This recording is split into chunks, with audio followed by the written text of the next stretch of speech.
Well, they have to be able to let the food in, and in many cases it's getting in. They blocked one of the bridges, but they haven't been able to block the others. They'd like to try. You have people starving in Venezuela, and it just shows what can happen with the wrong government. You have the wrong government, bad things happen.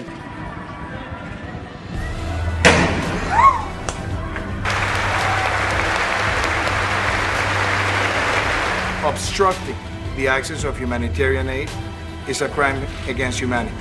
Well, I have great respect for the man that many people think is the real president of Venezuela. He's very brave. It's a very brave situation, what he's doing, as you know.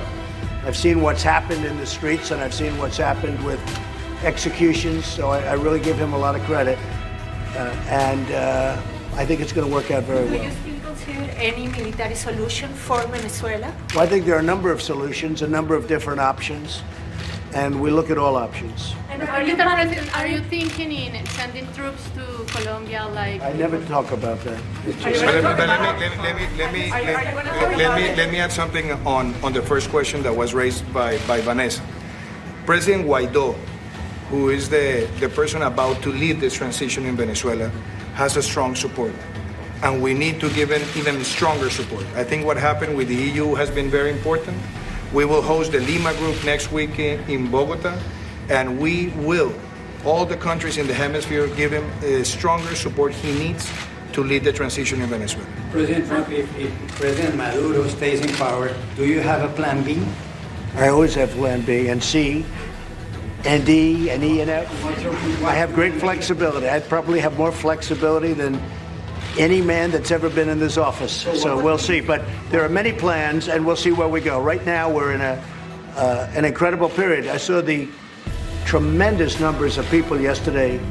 You know, you're talking about during the week, just numbers that you rarely see anything like at the protests. So we'll see a lot of things are happening in Venezuela that people don't know about. And there's a lot of support for what we're doing and for the people that we're talking to. A lot of support, tremendous support.